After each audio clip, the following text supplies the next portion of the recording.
Keanu Reeves boards a flight to Los Angeles to make it to the set of a new film. He is wearing his usual modest clothes and an antique Orthodox cross on a chain, a family heirloom. Passengers recognize the actor. Some are shy, some smile quietly, but everyone passes by. Keanu Reeves has always tried to remain simple and inconspicuous in his everyday life. Despite his worldwide fame, his modesty and warmth made him one of the common people. He arrived at the airport a little early to calmly check in and not attract attention. He was wearing ordinary worn jeans, a black t-shirt and a light jacket. The only thing that stood out was an antique Orthodox cross on a silver chain. It was not just an accessory. Keanu got the cross from his mother, who always said that it would protect him in difficult times. Reeves often held it in his hands when he was having a hard time, as if he felt support through this symbol. As he passed through security and headed to his gate, he noticed several people recognizing him with surprise and joy. Someone quietly whispered to a neighbor, "That's Keanu Reeves." But the actor only smiled in response, not trying to avoid people, but not encouraging unnecessary attention either. In the waiting room, he sat by the window, watching the planes take off and disappear into the clouds. At that moment, he remembered his mother, her warm smile and words about how faith would always be his strength. Keanu clutched the cross in his hand, feeling a familiar calm. When the boarding call was made, Keanu stood up and calmly took his window seat in business class. He liked to sit by the window, watching the horizon recede into the distance. He put on his headphones and closed his eyes, lost in thought. He had a busy shoot ahead of him for a new movie, and he hoped to rest on the flight. But as the plane prepared for takeoff, Keanu felt a strange premonition, as if something was about to go wrong. He clutched the cross again and took a deep breath. The plane took off. Keanu took off his headphones, ordered a glass of water and looked out the window. His mind wandered between the movie script and his memories. At that moment, a flight attendant appeared, a young woman with perfectly pulled back hair and a professional smile. She cheerfully greeted the business class passengers, offering drinks and snacks. As she approached Keanu, her smile wavered slightly, but she quickly returned her usual expression. "Would you like something to drink, sir?" she asked politely. "Water, please," Keanu replied, looking out the window again. As the flight attendant handed him the glass, she noticed the cross around his neck.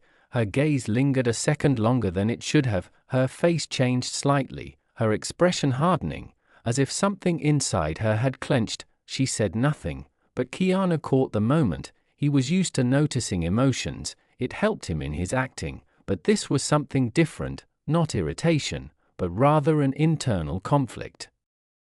"You have a beautiful cross," she suddenly said, but her voice sounded insincere. Keanu nodded. "Thank you, he is dear to me." The flight attendant nodded back, but her gaze remained intense. She lingered a second longer than necessary and hurried off to the next passenger. Keanu frowned, but decided not to pay attention to it. He closed his eyes again, trying to relax. However, the feeling of anxiety did not go away. He did not know that soon this small glance would grow into something much more. Keanu sat there, trying to relax, but the tension left by the stewardess's strange look did not go away. About 20 minutes passed when she reappeared in the aisle. This time her gait was less confident, and her face was a little tense. She was clearly thinking about something. Approaching him, she stopped and, hesitating a little, spoke. "Excuse me, sir, may I ask you a question?" Her voice was polite, but beneath the politeness there was a discreet note of irritation. Keanu looked up at her, sensing that this was not going to be an easy conversation. "Of course," he answered calmly. "This cross," she looked at his neck again, "why do you wear it?" Keanu was slightly surprised. The question sounded not like simple interest, but like a hidden reproach. "It's a memory of my mother," he said with a warm smile, and a symbol of my faith, it's always with me." The stewardess nodded, but something like displeasure flashed in her eyes. You see, she hesitated, obviously choosing her words carefully. Some passengers might feel uncomfortable with such bright religious symbols. Perhaps you could hide it under your clothes. Keanu looked at her carefully. He hadn't expected this turn of events. His voice remained level, but there was a steely edge to it. "Forgive me, but I can't do that. This cross is a part of me. It doesn't offend anyone." The stewardess froze, as if she had not expected such a calm but firm refusal. Her face flushed slightly, and she straightened up abruptly. "Understood," she said, more coldly than she intended. "Have a good flight, sir." She turned and hurried toward the service bay. Keanu watched her go, feeling that unpleasant premonition again. He felt that this conversation would not end here. The incident seemed to be over, but after a while the stewardess reappeared in the cabin. Her face was tense, and her movements were abrupt and nervous. She approached Keanu with a new, almost ostentatious politeness, behind which there was displeasure. "Sir," she began, this time in a tone that was tinged with irritation, "I have already told you that your cross may cause discomfort to other passengers. I request that you place it under your clothing." Keanu looked up at her, his voice even and calm. "Sorry, but I already answered. I can't do that." She gritted her teeth, trying to remain professional. "We must respect the feelings of all passengers. Please be understanding." Keanu paused and said quietly but firmly, "I respect everyone around me, but I'm not going to hide what's important to me. This cross is part of my life, and it doesn't harm anyone." At this point, the tension became palpable even to those around them. Several passengers began to listen in on the conversation, sensing the growing conflict. The stewardess frowned and, leaning a little closer, said almost in a whisper, with a hint of irritation in her voice, "If you do not comply, I will have to report this to the senior flight attendant." Keanu, without taking his eyes off her, calmly replied, "Do what you think is right." She sat up straight and walked to the back of the car without another word. The passengers started whispering. Someone took out a phone and started filming what was happening. Keanu felt more and more people looking at him, but he remained calm. Inside, he felt a familiar feeling, a resilience that had helped him through difficult times. He clutched the cross in his hand again, thinking of his mother and what she would say at this moment. His faith was unwavering. After the flight attendant left, a tense silence reigned in the cabin. Passengers exchanged glances, some quietly whispered to their neighbors. However, soon several people began to express their opinions out loud. "That's Keanu Reeves, he's not bothering anyone," the man whispered across the aisle. "What difference does it make what kind of cross he has?" "What nonsense," added the woman next to him. Keanu heard this, but tried to remain calm. He didn't want the situation to get out of hand. However, it was clear that it had already escalated into something more. A few minutes later, the stewardess returned, but this time she was not alone. Behind her was the senior flight attendant, a man in his 40s with a serious expression. He approached Keanu and said politely but firmly, "Sir, we have been informed of a conflict that has arisen. We would like to resolve the situation. May I know what happened?"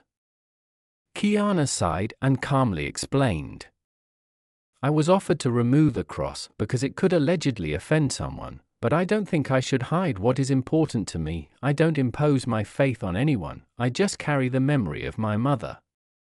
The flight attendant listened to him with restraint, but before he could answer, a voice came from the next row. "He's right," exclaimed a man of about 50, sitting across the aisle. "Why should he hide anything? We all have the right to wear what's dear to us." "Leave him alone," a young girl from behind chimed in. "He's Keanu Reeves, for fuck's sake. He's not bothering anyone." Gradually, More and more voices were raised in support of Keanu. Some passengers began to clap, some were already recording the events on their phones, realizing that the story would become public. The senior flight attendant, seeing the growing discontent among the passengers, realized that the situation could turn into a scandal. He turned to the stewardess and quietly said something to her. She frowned, but nodded and stepped aside. "Sir," the flight attendant turned to Keanu again, "I apologize for the misunderstanding. You may remain in your cross. We do not wish to cause any trouble." Keanu nodded his thanks. He hadn't wanted this conflict, but he wasn't going to back down either. The passengers applauded again, louder this time. After the flight attendant apologized and stepped back, the tension in the cabin began to ease. Passengers were chatting, some were still filming the scene on their phones, but the overall mood softened. Keanu settled back into a comfortable position and closed his eyes, hoping for a calm rest of the flight. However, the flight attendant who had caused the conflict did not go far. She stood in the service area, watching what was happening with displeasure. It was obvious that she felt humiliated. At some point, she again approached the senior flight attendant and began to whisper something furiously. The passengers no longer paid attention to them. They supported Keanu, and for them the story was over. A few minutes later, the flight attendant returned to Keanu, but now his face was friendlier, even slightly guilty. "Sir," he began quietly, "I want to apologize again for my colleague's behavior. We discussed the situation, and I assure you, this does not reflect the airline's position. We respect all passengers and their beliefs." Keanu looked at him carefully and nodded slightly. "I understand, thank you for sorting this out," he said calmly. The flight attendant leaned a little closer and added almost in a whisper, "Between you and me, I'm a big fan of The Matrix. Thank you for staying calm. Not everyone could have." Keanu smiled weakly, feeling the last of the tension melt away. Suddenly, the same young girl who had earlier shouted words of support approached him. "Excuse me, Mr. Reeves, can I take a picture with you?" she asked sheepishly. Keanu smiled wider and nodded. "Certainly." The girl took a photo, and other passengers followed her. The atmosphere in the cabin finally changed to friendly, even joyful. Someone joked that there was now a whole Keanu fan club on the plane. The stewardess never appeared in the cabin again. It seems the senior flight attendant decided to remove her from the passenger service route to avoid another conflict. The flight continued calmly. Keanu sat back down, head bowed, and quietly clutched the cross. He thought about his mother, about his faith, and how the slightest gesture could cause such a strong reaction, but most importantly, he remained true to himself.